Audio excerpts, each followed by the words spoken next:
감사합니다. 우리 늘 호산나 찬양대 성가는 오늘 찬양처럼 하나님께 영광이 되고 듣는 우리에게는 큰 은혜가 됨을 감사드립니다. 성경 봉독해준 우리 미니도 떨리는 자리지만 또 차분한 목소리로 음향이 도와주지 못했습니다. 다음 기회에 또 세워보도록 하겠습니다. 감사합니다. 우리 미니가 이제 내년에 고3이죠. 네, 수험생이 돼서도 예배의 자리를 지켜갈 수 있는 하나님의 복된 자녀 되기를 주님의 이름으로 축복합니다. 말씀 나누겠습니다. 말씀을 시작하면서 먼저 여러분들에게 제가 한 가지 묻고 싶은 질문이 있습니다. 여러분 안에는 예수 그리스도께서 지금 계십니까? 아멘. 여러분, 그렇습니다. 이곳 주의 성전에 모여서 예배하는 우리 안에는 모두 다 예수 그리스도께서 계심을 믿으시기 바랍니다. 오늘 말씀은 이러한 여러분의 믿음 안에서 어떤 믿음이요? 내 안에 예수님 계신다는 믿음 위에서 오늘 말씀을 시작하려고 합니다. 바울은 오늘 고린도 교회 교인들에게 쓴 두 번째 편지 마지막 부분에서 오늘 본문을 통해 이렇게 권면하고 있습니다.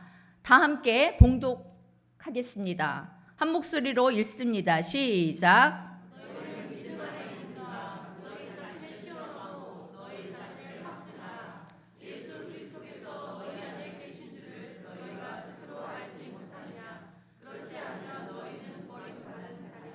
아멘. 바울의 권면은 한마디로 이런 말씀입니다. 너희가 정말 믿음이 있는지, 진짜로 너희 안에 그리스도께서 계신지 너희 스스로 시험해보고 확증해보라. 너희가 믿음 안에 있다는 것을 무엇을 통해 확실히 증명해 보이겠느냐 하는 질문입니다. 여러분, 우리는 지금 방금 우리 안에 예수 그리스도께서 계신다라는 믿음을 함께 고백했습니다. 그렇다면 여러분의 그 믿음을, 그 고백을, 여러분의 안에 계신 예수 그리스도를 여러분은 무엇으로 확실히 나타내 보이시겠습니까? 믿음은 우리 기독교인들에게 생명입니다. 베드로전서 1장 9절에 보면 믿음의 결국은 곧 영혼의 구원을 받음이라 말씀하고 있습니다. 이 말씀은 믿음이 우리 구원의, 우리 영혼 구원의 출발이라는 말씀입니다. 그렇다면 생명과도 같은 이 믿음을 우리는 어떻게 확증할 수 있을까요? 더 나아가 우리가 확실히 확증해야 할 우리 안에 믿음이란 도대체 어떤 것이고, 하나님은 왜 그 믿음을 오늘 말씀을 통해 우리에게 그 믿음을 시험해봐라, 그 믿음을 확증해보라 우리에게 요구하시는 걸까요? 여러분, 저희들이 예배 시간에 나의 믿는 바를 고백하는 신앙 고백문인 사도신경 다 아시죠? 네. 그 사도신경에 나오는 모든 기독교 교리들에 대해서 내가 동의한다, 내가 믿는다, 그것이 믿음일까요? 맞습니다. 그것이 우리 기독교인들이 믿는 믿음의 내용 전부다라고는 할 수 없지만, 오늘날 대부분의 개신교 교회들이 믿고 고백하는 기독교 신앙의 핵심인 것은 사실입니다. 전능하사 천지를 만드신 창조주 하나님에 대한 믿음, 그 믿음이 우리 안에 있죠. 그분의 외아들 예수 그리스도의 동정녀 탄생과 십자가 대속의 죽음, 장사된 지 사흘 만에 부활하시고 승천하셨다는 믿음, 이후에 장차 심판주로 다시 오실 그분에 대한 믿음, 그렇게 다시 오시기까지 우리를 홀로 내버려 두지 아니하시려 우리에게 지금 보내주신 성령 하나님에 대한 믿음, 이러한 믿음 안에서 우리 하나님의 백성들이 장차 얻게 될 신령한 몸의 부활과 영원히 죽지 아니할 영생에 대한 소망, 여러분, 이것이 오늘날 저와 여러분, 우리 기독교인들이 믿고 고백하는 믿음의 핵심 내용입니다. 그렇다면 이제 우리가 고민해야 할 것은 이러한 내 믿음이 내 삶에서 어떻게 작동되고 있는가, 내 삶에 어떠한 영향을 끼치고 있는가 하는 물음입니다.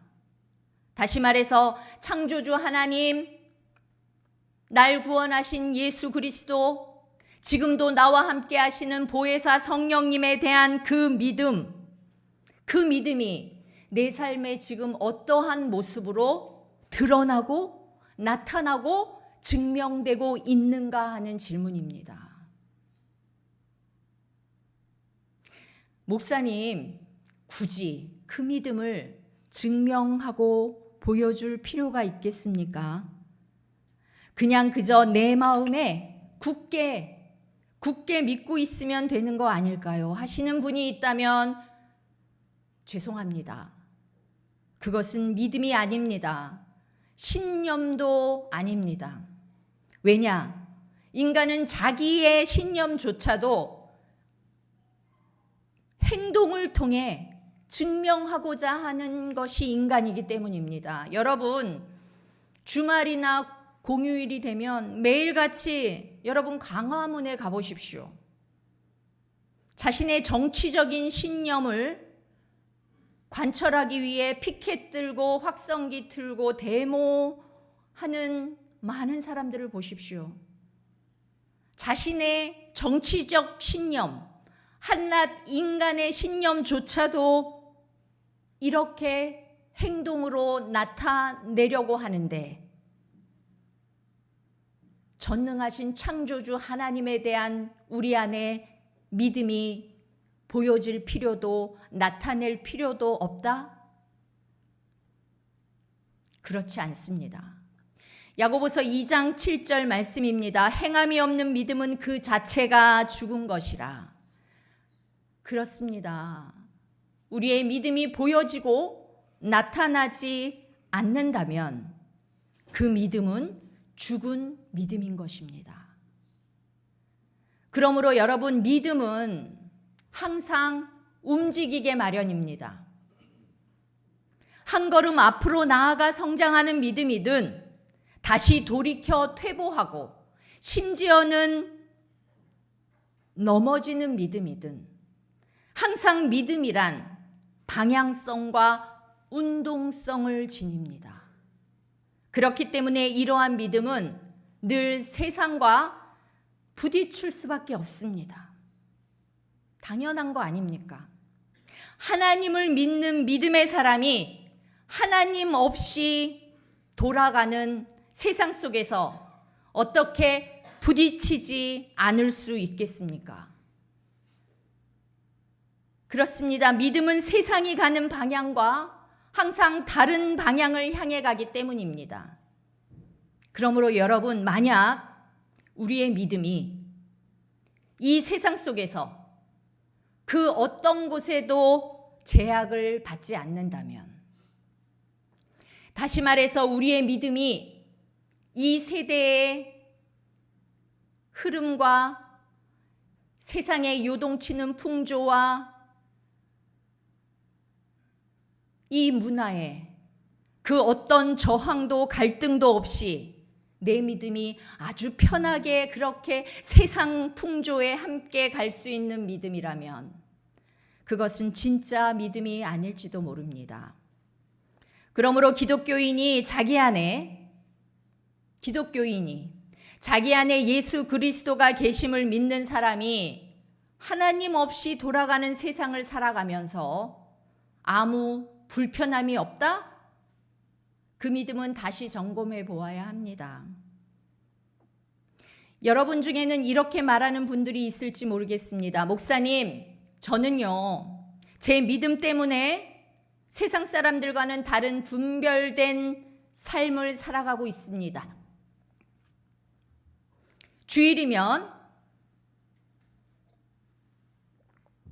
세상 사람들은 한 주간 일터에서 쌓인 피로를 푸느라 하염없이 쉼과 여유를 찾지만 저는 내 믿음을 지키고자 이른 아침부터 하나님의 교회를 찾습니다. 그리스도인으로서 마땅히 해야 할 주일 성수를 위해서입니다. 그뿐이 아닙니다. 헌금도 드립니다. 주일 봉사에 열심히 참여합니다. 평소에는 틈틈이 성경 말씀도 읽습니다. 어려운 일이 있을 땐 하나님 앞에 도우심을 구합니다. 잠들기 전에는 잠깐이나마 하나님께 기도하는 습관도 이제 꽤 몸에 배어 있습니다. 목사님, 이것이 내 믿음을, 내 안에 주님이 계심을 드러내는 확실한 증거가 아닐까요? 여러분 어떠십니까? 저와 여러분도 다 마찬가지 아닙니까? 여러분, 우리의 믿음은 이러한 예배자의 거룩한 삶을 통해 사실 가장 확실히 나타나고 증명되는 것 맞습니다. 하나님이 왜 인간을, 우리를 창조하셨습니까? 하나님을 찬양하고 예배하게 하기 위함입니다. 그러므로 예배조차 드리지 않으면서 내 안에 주님 계시다? 난 하나님을 믿는다? 할 수 없는 겁니다. 예배의 삶이 내 믿음을 증명하는 거 맞습니다. 그러나 여러분, 죄송합니다. 그것 자체만으로는, 주일에 예배하는 삶만으로는 우리의 믿음이 완전히 증명이 될 수 없습니다. 무슨 말인가 하면, 주일 아침 이곳에 모여 예배하고 있는 우리의 삶은 우리의 믿음을 확증하기 위한 가장 기본적인 신앙인의 삶일 뿐, 우리의 믿음을 확실히 드러내는 충분한, 온전한 증거는 될 수 없다는 말입니다. 이렇게 한번 생각해 볼까요? 여러분, 우리는 믿음이 있어야 예배의 자리에 나오는 것입니다. 아멘. 그런데요, 여러분, 이 예배의 자리에 나왔다고 다 믿음이 있습니까? 예배의 자리에 나왔다고 다 그 사람 안에 예수 그리스도가, 그 생명이 역사하십니까? 그렇습니다. 그것으로는 내 안의 믿음을 완전히, 온전히 다 드러낼 수는 없다는 사실입니다. 그렇다면 내 안의 믿음을 확실히 보여줄 온전한 확증 방법은 무엇이겠습니까? 다시 말해서 우리는 어떻게 해야 내 안에 주님을, 내 안의 믿음을 확실히 하나님 앞에, 사람 앞에 보여줄 수 있을까 하는 것입니다. 여기 그 믿음을 확실히, 완전히 증명해 보여주는 한 예화가 있습니다. 이 시간 우리는 이 예화를 통해서 진짜 믿음이 무엇인지, 그리고 그 믿음은 어떻게 확실하게 하나님 앞에 증명되는지를 묵상해 보려고 합니다. 힘차게 마구 쏟아지는 폭포를 가로질러 그 위로 외줄이 걸려 있습니다. 지상으로부터 약 50m 상공 위에 설치된 외줄입니다. 그리고 그 외줄 위에 한 남자가 땅 위에서 걷는 것처럼 그 외줄을 왔다 갔다, 그 외줄을 타는 사람이, 한 남자가 있었습니다. 그는 외줄 타기의 달인이었습니다. 자신의 그 묘기를 관광객들에게 선보이고 그 일을 생업으로 삼고 있었습니다. 어느 날 그 달인은 여느 날과 똑같이 그 아찔한 높이에서 그 위태로운 묘기를 군중들에게 선보이고는 자신의 그 묘기에 감탄하고 있는 군중들에게 다가와서 이렇게 말했습니다.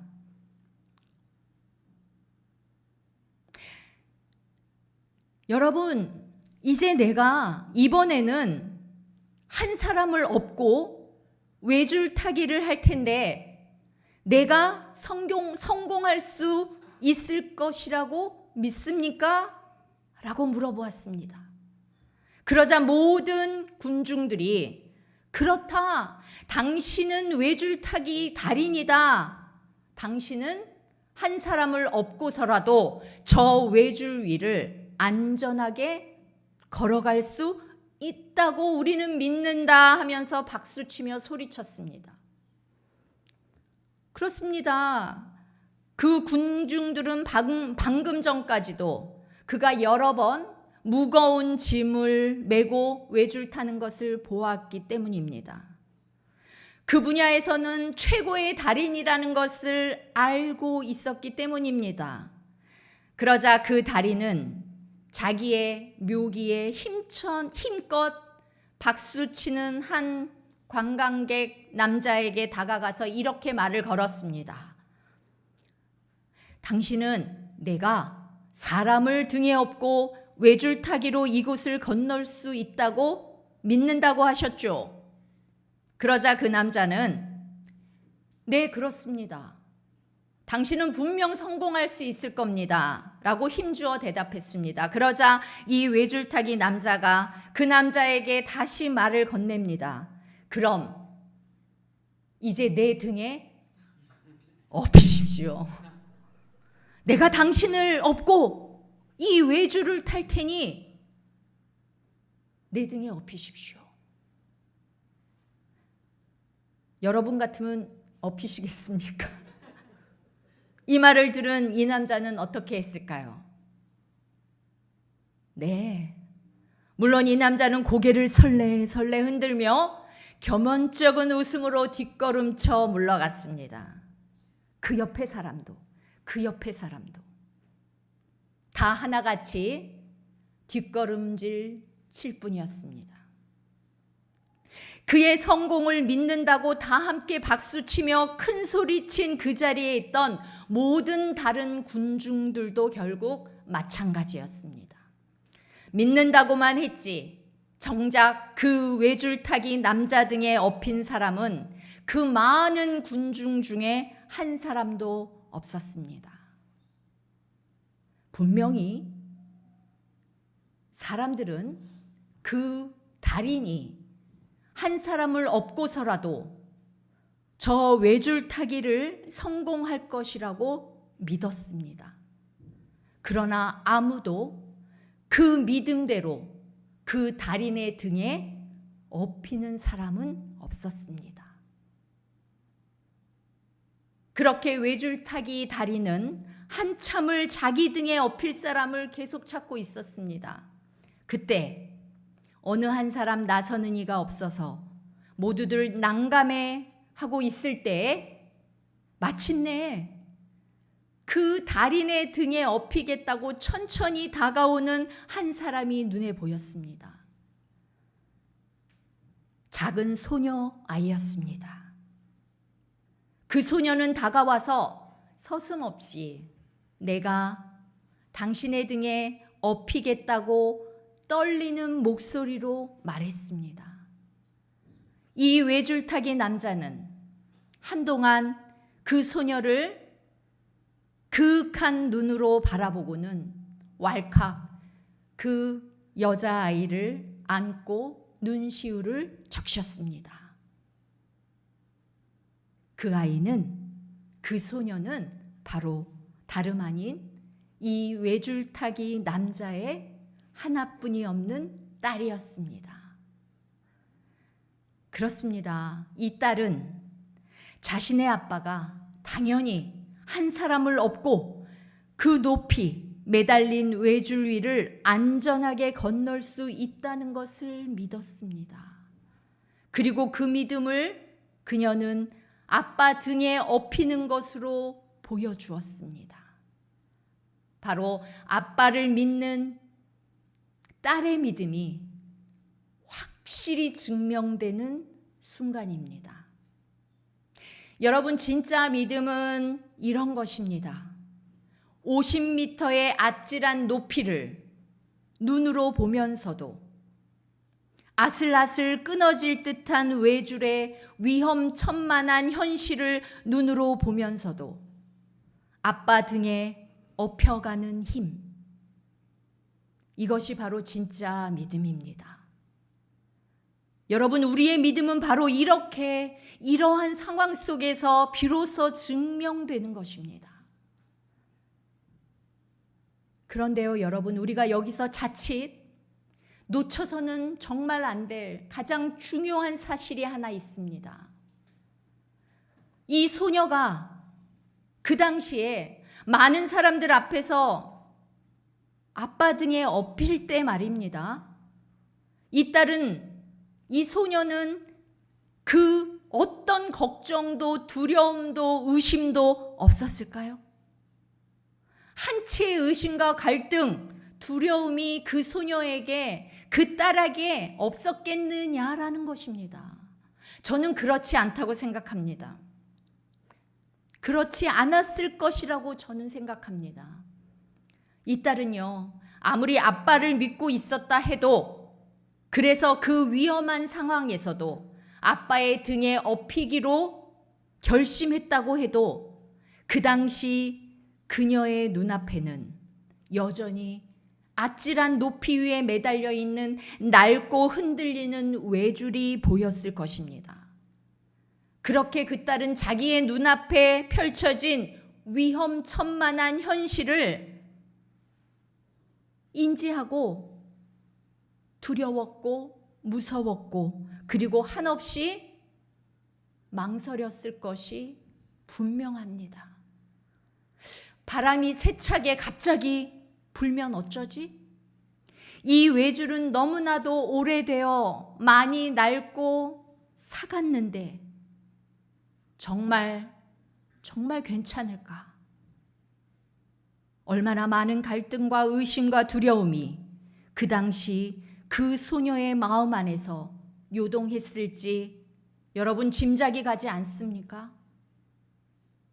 그런데도 결국은 아빠 등에 업히는 딸, 끝내는 아빠가 가야만 하는 그 위험한 길을, 그 위험천만한 외줄 인생길을 함께 아빠와 함께 가기로 선택한 딸, 이때가 바로 아빠를 향한 딸의 진짜 믿음이 확실히 증명되는 순간인 것입니다.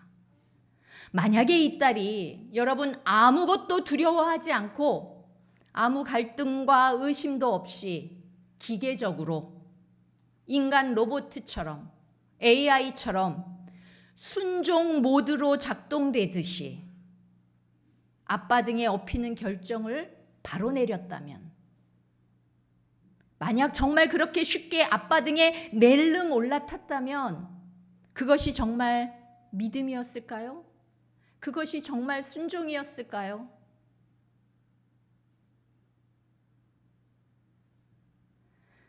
여러분이 잘 알고 있는 아브라함에 대해서 잠깐 말씀을 나누려고 합니다.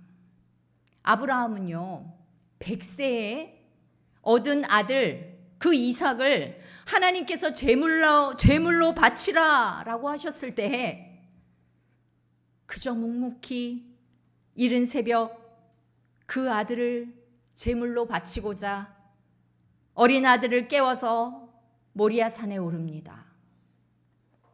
아무것도 모르고 따라오는 아들 이삭과 함께 산에 오르는 아버지 아브라함의 그 새벽, 그 심정은 어땠을까요?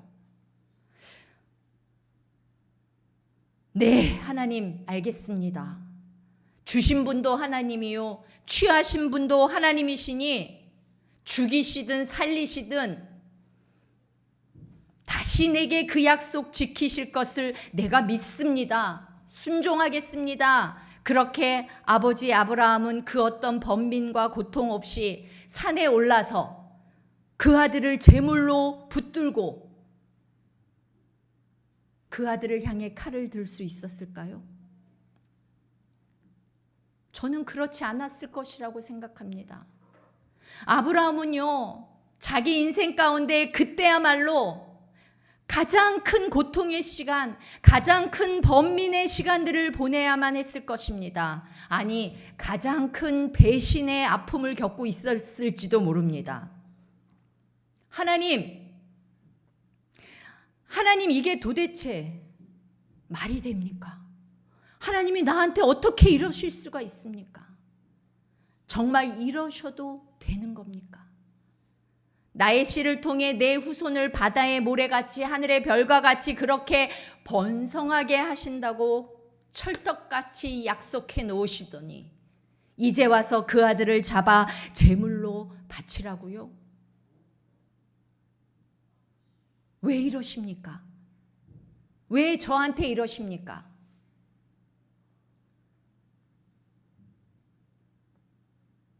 사라에게는 또 내가 무엇라고 말해야 합니까? 아브라함은 이처럼 온갖 뒤엉킨 감정들 속에서 그저 그렇게 묵묵히 아들을 제물로 바치고자 아들을 끌고 산에 오르고 몸부림치는 아들 이삭을 묻고 그리고 칼을 들었던 것입니다.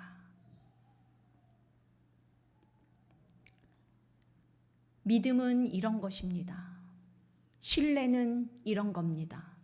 도대체 믿음이 작동되지 않는 상황임에도 도무지 동의할 수 없는 부조리한 현실 속에서도 그래서 순종한다는 것이 너무 무모하고 어리석고 두려움에도 그럼에도 불구하고 아버지 등에 올라타는 것, 그럼에도 불구하고 자신의 아들을 향해 칼을 드는 것, 내가 보는 위태로운 현실을 넘어서 내가 믿는 하나님의 뜻에 마침내 굴복하는 것. 그럴 때 우리의 믿음은 확실히 하나님 앞에 증명되는 것입니다. 아브라함의 이러한 순종에 하나님은 드디어 말씀하셨습니다. 아브라함아, 내가 이제야 너가 나를 사랑하는 줄을 알았노라. 하나님도 아브라함의 믿음을 시험하신 겁니다. 그래서 성경은 우리에게 순종이 제사보다 낫다고 말씀하고 있는 겁니다. 하나님도 아브라함의 이 순종을 통해서 그의 믿음이 확실히 증명되는 것을 하나님이 보신 겁니다. 도저히 갈 수 없는 길을 믿음으로 갈 때 그 믿음의 길이, 그 순종의 길이 바로 여러분의 믿음을 확실히 증명하는 길이 되는 것입니다. 지난 주일에 총남녀 선교회 총회가 있었습니다. 총남녀 선교회 회장님이 선출되었습니다. 축하드립니다. 총회 광고가 나간 후부터 남성교회는 제가 잘 모르겠습니다만 여성교회에서는 뜨거운 선거운동이 암암리에 이루어졌습니다. 선거운동이라 함은 부디 나를 뽑지 마옵시고 저희를 뽑아주옵소서라고 하는 선거운동입니다. 그러나 결국 여러분 모든 기도의 응답은 하나님의 뜻대로 응답받는 겁니다. 이렇게 해서 총여성교회 회장에 선출된 우리 박향자 권사님, 박수 한번 칠까요? 네, 그날 총회를 마치고 목양실에서 잠깐 권사님과 이야기를 나누었습니다. 그때 박 권사님이 이런 말씀하셨어요. 아우 목사님, 피해가고 싶었는데 제가 벌을 받나 봐요. 그러나 어째요? 여러분, 하나님은요 사명을 벌로 주시는 분 절대 아닙니다. 벌 받을 사람한테 옛다 사명 받아라 하시며 사명자로 세우시는 법은 절대 없습니다. 저는 그날 집에 와서 걱정과 염려로 그날 하셨던 박 권사님의 말을 곰곰이 되뇌어 보았습니다. 제가 벌 받나 봐요. 여러분, 하나님은 사명을 벌로 주시는 분은 절대 아니지만 하나님이 주시는 거라면 벌이라도 받아야죠.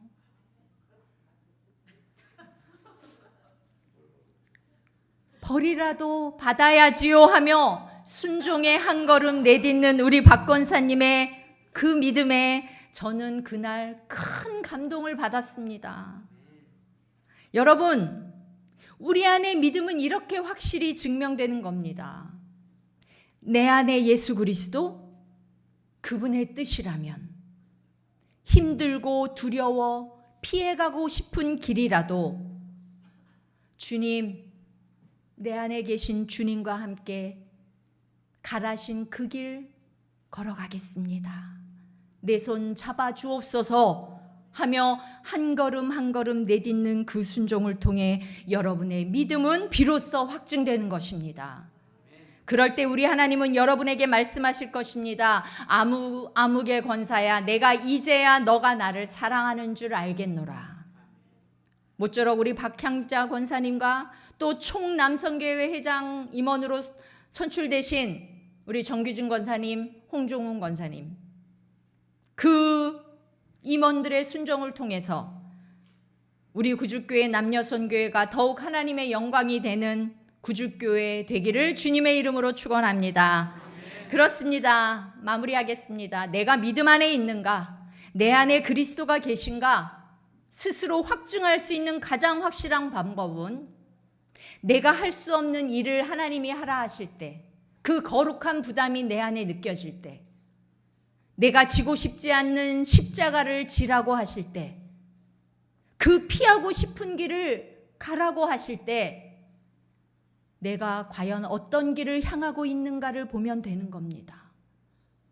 그래서 참 믿음은 내 눈에 보이는 현실과 상황 안에 갇히지 않습니다.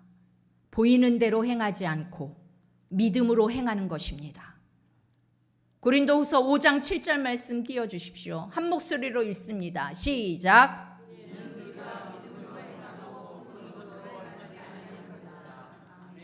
이는 우리가 믿음으로 행하고 보는 것으로 행하지 아니함이로다.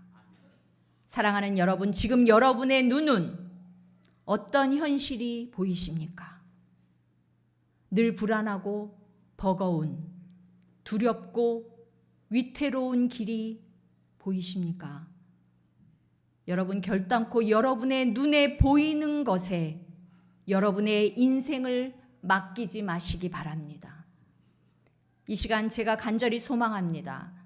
여기 모인 우리 모두가 내 눈에 보이는 것 따라 사는 인생이 아니라 내 안에 계신 예수 그리스도에 대한 믿음 따라 사는 인생들, 그래서 내 안의 믿음을 온전히 확실히 다 증명하며 사는 주의 거룩한 백성들 되기를 이 시간 주님의 이름으로 축원합니다. 기도하겠습니다. 주님 감사합니다.